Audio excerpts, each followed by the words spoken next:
सूर्य देव की आभा ऐसी कि हर तरफ रोशनी फैला दे। अपनी चमकती किरणों से सोई हुई तकदीर जगा दे। ओम सूर्याय नमः। आप सभी का मेरे YouTube चैनल भक्ति सागर में पुनः स्वागत है। आज का अपना वीडियो शुरू करने से पहले आप सभी से विनम्र प्रार्थना है, लगातार हमसे जुड़े रहने के लिए, वे सभी धार्मिक जानकारियां प्राप्त करने के लिए, वे प्रतिदिन के महात्म्य स्मरण करने के लिए कृपया मेरे चैनल को सब्सक्राइब अवश्य करें। वीडियो यदि पसंद आता है तो लाइक एंड शेयर भी करें। आइए ज्येष्ठ मास का महात्म्य स्मरण करने से पहले ज्येष्ठ मास की एक कहानी सुनते हैं। जेठ मास, जिसे ज्येष्ठ मास भी कहा जाता है, गर्मी का चरम समय होता है। यह मास विशेष रूप से पुण्य कमाने वाला, तपस्या और सेवा भाव से जुड़ा हुआ होता है। इस माह में स्नान और दान का अत्यंत महत्व बताया गया है। विशेष रूप से ब्रह्म मुहूर्त में उठकर ठंडे जल से स्नान कर सूर्य को अर्घ्य देना, प्यासों को पानी पिलाना, जल से भरे घड़े, छाते, चप्पल, वस्त्र आदि का दान करना अत्यंत पुण्यदायक माना जाता है। पुराने समय की बात है, एक नगर में एक गरीब ब्राह्मण अपने परिवार के साथ रहता था। उसका जीवन अत्यंत कठिन था, लेकिन वह अत्यंत धार्मिक और कर्मनिष्ठ था। उसका एक ही लक्ष्य था, पुण्य कमाना और प्रभु की सेवा करना। वह हर वर्ष जेठ मास में सूर्योदय से पूर्व उठता, नदी में स्नान करता और तप करता। एक दिन वह एक तपस्विनी स्त्री से मिला, जो वर्षों से कठोर तपस्या में लीन थी। उस स्त्री का शरीर दुर्बल था, लेकिन उसका चेहरा तेजमय था। ब्राह्मण ने नम्रता से पूछा, माता, आप इतनी कड़ी धूप और गर्मी में क्या कर रही हैं? तपस्विनी ने कहा, वत्स, यह जेठ मास का समय है। इस माह में जो मनुष्य सूर्योदय से पहले स्नान करता है और दूसरों को जल देता है, वह अनेक जन्मों के पापों से मुक्त होकर मोक्ष को प्राप्त करता है। मैं कई वर्षों से इस मास में व्रत और सेवा कर रही हूँ। इस मास में भूखे को अन्न, प्यासे को जल और राहगीरों को छाया देने से जो पुण्य प्राप्त होता है, वह तीर्थ यात्राओं से भी अधिक होता है। ब्राह्मण को यह बात समझ आ गई। उसने प्रण किया कि वह प्रतिदिन सुबह स्नान करेगा और जल की सेवा करेगा। अगले दिन से उसने एक मटका अपने घर के बाहर रखा और राहगीरों को शीतल जल देने लगा। कुछ दिनों में लोगों ने उसकी प्रशंसा करनी शुरू कर दी। एक दिन एक देवदूत उसके पास आया और बोला, हे ब्राह्मण, प्रभु ने तुम्हारी सेवा से प्रसन्न होकर तुम्हें स्वर्गलोक में स्थान देने का निर्णय किया है। ब्राह्मण की आंखों में आंसू थे। उसने कहा, मैंने तो बस अपना धर्म निभाया। सेवा करना ही तो मनुष्य का कर्तव्य है। जेठ की तपती गर्मी में प्यासे को पानी पिलाना सबसे बड़ा पुण्य है। इस माह में बरगद, पीपल, तुलसी आदि को जल देना और छाया देना शुभ होता है। जल, चावल, सत्तू, आम, छाता, चप्पल, वस्त्र, कूलर, मटका आदि का दान करने से असीम पुण्य की प्राप्ति होती है। यह मास तप, दया, सेवा और संयम का प्रतीक है। अतः इस मास में पुण्य लाभ कमाने के लिए हमें जल का दान अवश्य करना चाहिए। गर्मी के मास में जल दान ही सर्वश्रेष्ठ दान है। पुनः भगवान विष्णु का मन में ध्यान करते हुए ज्येष्ठ मास का आगे का अध्याय स्मरण करते हैं। स्कंद जी कहने लगे कि हे ऋषियों, ज्येष्ठ मास के आने पर भगवान विष्णु के मंदिर में जाकर दशहरा व्रत करना चाहिए और एकम से लेकर दशमी तक भागीरथी के जल में स्नान करना चाहिए। ऋषि कहने लगे कि हे स्कंद जी, इस व्रत का दशहरा नाम क्यों पड़ा और एकम तिथि में स्नान क्यों करना चाहिए और ज्येष्ठ मास में ही यह व्रत क्यों करना चाहिए? यह सब बात आप हमको विस्तार पूर्वक समझा कर कहिए।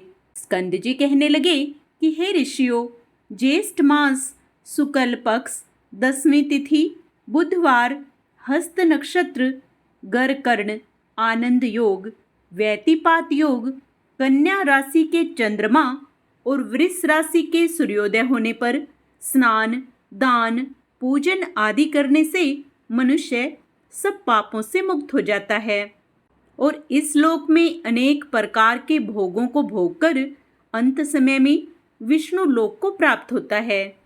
अन्याय से पराये द्रव्य को हरना, शास्त्र विरुद्ध हिंसा करना, पराई स्त्री से भोग करना, यह 3 प्रकार का कायिक कर्म कहा जाता है।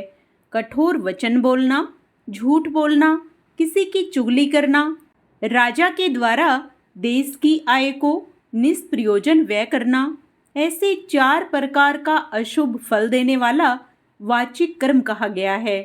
दूसरे की बुराई की इच्छा करना, परलोक कुछ नहीं है, यह शरीर ही आत्मा है, ऐसा विचार और प्रचार करना, ये 3 प्रकार का मानस पाप कर्म कहा जाता है। ज्येष्ठ शुक्ल पक्ष की 10वीं को दर्शन, स्पर्श, मंजन पान, अर्चन आदि करने से ऊपर कहे गए 10 प्रकार के पापों का नाश हो जाता है। इसलिए पूर्वदर्शी मुनियों ने इसका नाम दशहरा रखा है। ज्येष्ठ शुक्ला 10वीं के दिन स्नान मात्र के करने से 10 जन्मों के अर्जित पापों का नाश हो जाता है, इसलिए भी इसका नाम दशहरा हुआ। दशहरा के दिन इन पुरातन मंत्रों से श्री गंगा जी का पूजन करना चाहिए। मंत्र श्री शिवा को नमस्कार है, शांता और नारायणी को नमस्कार है। 10 विध पापों के नाश करने वाली श्री गंगा जी को नमस्कार है। उसी स्थान में महान ओजस्वी 10 देवताओं का पूजन करें। 10 देवताओं के नाम नारायण, महेश, ब्रह्मा, सूर्य, भगीरथ, हिमवान, स्कंद, गणेश, चंडी और सोम हैं। इनका अपनी शक्ति के अनुसार पूजन कर 10 फलों का पृथक पृथक पूजन करें और सत्तू के 10 पिंड बनाकर जल में छोड़ें। 10 पसर तिल 10 ब्राह्मणों को देकर गंगाए सर्व रूपण्ये नमः इस मंत्र से पूजन करें तथा अपनी शक्ति के अनुसार गुड़ के 10 पिंड देवें। यथाशक्ति स्वर्ण का मत्स्य, कश्यप, मंडूक, सीसुमार आदि बनाकर चांदी का या किसी दूसरी धातु या पिसान का बनाकर उनका पूजन करके जल में छोड़ दें। उसके पश्चात 10 सेर तिल, धान्य और जौ ब्राह्मण को देवें और 10 गौओं का दान ब्राह्मणों को दें। इस प्रकार कंजूसी न करता हुआ पूजन और दान करें। पकवान तथा पायस का भोजन ब्राह्मणों को करावें तो 10 जन्मों के अर्जित पापों से मुक्त हो जाता है, इसमें कोई संशय नहीं। ज्येष्ठ मास के शुक्ल पक्ष को एकम तिथि से लेकर 10वीं पर्यंत तिथियों में दशाश्वमेघ तीर्थ में स्नान करने से समस्त पापों से छूट जाता है। ज्येष्ठ शुक्ल के एकम से लेकर समस्त जन्म के पापों को नाश करने वाली 10वीं तिथि पर्यंत सभी तिथियों में कर्म से स्नान करने वाला मनुष्यों में श्रेष्ठ होता है और दशहरा के दिन दशाश्वर मेघेश्वर के लिंग का दर्शन करने से 10 जन्म के अर्जित पापों का नाश हो जाता है और 10 योगा नाम इसकी प्रसिद्धि है। 10वीं के दिन तो 10 योगों का संबंध हो अथवा न हो, अकेला ज्येष्ठ मास ही सर्वश्रेष्ठ है। समस्त योगों से रहित होने पर भी केवल ज्येष्ठ मास ही निश्चित रूप से मनोवांछित फल देने वाला होता है। जैसे आकाश में नक्षत्र गणों के साथ चंद्रमा शोभित होता है, वैसे ही योगों के साथ ज्येष्ठ मास शोभित होता है। केवल योग ही शोभित नहीं होते, बिना ज्येष्ठ मास के एकत्रित सब योग ही निष्फल होते हैं, इसमें संशय नहीं है।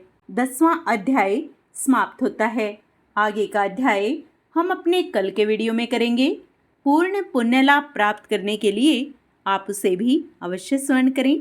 जय श्री हरि। ज्येष्ठ मास में सूर्य उपासना का विशेष महत्व है। आइए इसी श्रृंखला में हम सूर्य चालीसा का पाठ करते हैं। श्री रवि हरत हो घोरतम, अगिनत किरण पसारी, वंदन करूं तव चरणन में, अर्घ देऊं जलधारी। सकल सृष्टि के स्वामी हो, सचराचर के नाथ, निस्दिन होत तुमसे ही, होवत संध्या प्रभात। जय भगवान सूर्य तमहारी, जय खगेश दिनकर शुभकारी। तुम हो सृष्टि के नेत्र स्वरूपा, त्रिगुणधारी त्रैवेद स्वरूपा। तुम ही करता पालक संहारक, भुवन चतुर्दश के संचालक। सुंदर बदन चतुर्भुजधारी, रश्मि रथी तुम गगन विहारी। चक्र शंख और श्वेत कमल धर, वर मुद्रा सोहत चोटे कर। शीस मुकुट कुंडल गल माला, चारु तिलक तब भाल विशाला। सप्त अश्वरथ अति द्रुत गामी, अरुण साथी गति अविरामी। रक्त वरुण आभूषण धारक, अति प्रिय तोहि लाल पदारथ। सर्वात्मा कहे तुम्हें ऋग्वेदा, मित्र कहे तुमको सब वेदा। पंचदेवों में पूजे जाते, मन वांछित फल साधक पाते। द्वादश नाम जाप उद्धारक, रोग शोक और कष्ट निवारक। माँ कुंती तब ध्यान लगायो, दानवीर सुत करण सो पायो। राजा युधिष्ठिर तब जस गायो, अक्षय पात्र वो वन में पायो। शस्त्र त्याग अर्जुन अकुरायो, बन आदित्य हृदय से पायो। विंध्याचल तब मार्ग में आयो, हाहाकार तिमिर से छायो। मुनि अगस्त्य गिरि गर्व मिटायो, निज तप बल से विंध्य नवायो। मुनि अगस्त्य तब महिमा गाई, सुमिर भय विजय रघुराई। तो हे विरोक मधुर फल जाना, मुख में लिन्ही तो हे हनुमाना। तब नंदन शनि देव कहावे, पवन के सुत शनि तीर मिटावे। यज्ञ व्रत स्तुति तुम्हारी कीन्ही, भेंट शुक्ल यजुर्वेद की दिन्ही। सूर्यमुखी खरितर तब रूपा, कृष्ण सुदर्शन भानु स्वरूपा। नमन तो हे ओंकार स्वरूपा, नमन आत्मा और काल स्वरूपा। दिग दिगंत तब तेज प्रकाशे, उज्ज्वल रूप तुम्ही आकाशे। दस दिगपाल करत तब सुमिरन, अंजलि नित्य करत हैं अर्पण। त्रिविधि ताप हरता तुम भगवन, ज्ञान ज्योति करता तुम भगवन। सफल बनावे तब आराधना, गायत्री जप सरल है साधना। संध्या त्रिकाल करत जो कोई, पावे कृपया सदा तब वो ही। चित्त शांति सूर्याष्टक देव, व्याधि अपाधि सब हर लेव। अष्टदल कमल यंत्र शुभकारी, पूजा उपासन तब सुखकारी। माघ मास सुद सप्तमी पावन, आरंभ हो तब शुभ व्रत पालन। भानु सप्तमी मंगलकारी, भक्ति दायिनी दोषणहारी। रविवासर जो तुमको ध्यावे, पुत्रादिक सुख वैभव पावे। पाप रूपी पर्वत के विनाशी, व्रज रूप तुम हो अविनाशी। राहुआन तब ग्रास बनावे, ग्रहण सूर्यता को लग जावे। धर्म दान तप करते हैं साधक, मिटत राहु तब पीड़ा बाधक। सूर्य देव तब कृपा कीजे, दीर्घ आयु बल बुद्धि दीजे। सूर्य उपासना कर नित ध्यावे, कुष्ठ रोग से मुक्ति पावे। दक्षिण दिशा तोरी गति जावे, दक्षिणायन वो ही कहलावे। उत्तर मार्गी तोरो रथ होवे, उत्तरायण तब वो कहलावे। मन और वचन कर्म हो पावन, संयम करता भलित आराधना। भरत दास चिंतन करत, घर दिन कर तब ध्यान। रखियो कृपया इस भक्त पे, तुम्हारी सूर्य भगवान। ओम सूर्याय नमः। आइए अब सूर्य भगवान को प्रसन्न करने के लिए सब मिलकर सूर्य देव की आरती करें। ओम जय सूर्य भगवान, जय हो दिनकर भगवान। जगत के नेत्र स्वरूपा, तुम हो त्रिगुण स्वरूपा। धरत सब ही तव ध्यान। ओम जय सूर्य भगवान। सारथी अरुण है प्रभु, तुम श्वेत कमल धारी। तुम चार भुजाधारी, अश्व है सात तुम्हारे। कोटि किरण पसारी, तुम हो देव महान। ओम जय सूर्य भगवान।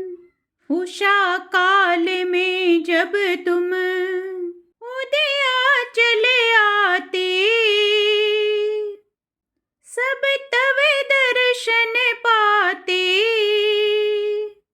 फैलाते उजियारा, जागता तव जग सारा। करें सब तव गुणगान। ओम जय सूर्य भगवान। संध्या में भुवनेश्वर, अस्ता चले जाते। गोधन तब घर आते, गोधूलि बेला में। हर घर हर आंगन में, हो तब महिमा गान। ओम जय सूर्य भगवान। देव धनुज नर नारी, ऋषि मुनिवर भजते। आदित्य हृदय जपते, स्तोत्र ये मंगलकारी। इसकी है रचना न्यारी, दे नव जीवन दान। ओम जय सूर्य भगवान। तुम हो त्रिकाल रचयिता, तुम जग के आधार। महिमा तव अपरम पार, प्राणों का सिंचन करके भक्तों को अपने देते। बल बुद्धि और ज्ञान। ओम जय सूर्य भगवान। भूचर जलचर खेचर, सबके हो प्राण तुम्ही। सब जीवों के प्राण तुम्ही। वेद पुराण बखाने, धर्म सभी तुम्हें माने। तुम ही सर्वशक्तिमान। ओम जय सूर्य भगवान। पूजन करती दिशाएं, पूजे दस दिग्पाल। तुम भुवनों के प्रतिपाल। ऋतुएं तुम्हारी दासी, तुम शाश्वत अविनाशी। शुभकारी अंशुमान। ओम जय सूर्य भगवान। ओम जय सूर्य